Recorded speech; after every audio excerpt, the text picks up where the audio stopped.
उसने मेरे कपड़े फाड़ दिए, अपनी सिगरेट का जलता हुआ सिरा मेरी त्वचा पर दबाते हुए। जलन भरा दर्द मेरे पूरे शरीर में फैल गया। मेरे गले की गहराई से एक चीख निकल गई। कुछ दिन पहले मैंने और मेरी बहन ने एक राइड ली थी।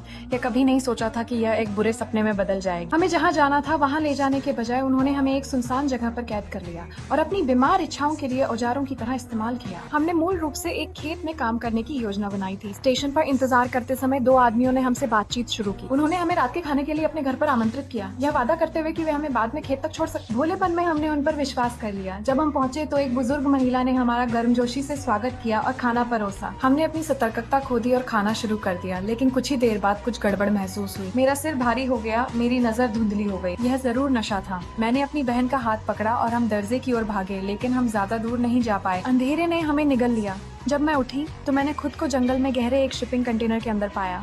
मेरे कपड़े गायब थे। मेरी कलाई पर 5 मीटर की लोहे की जंजीर बंधी थी। उनकी बातें सुनकर मुझे भयानक सच्चाई का एहसास हुआ।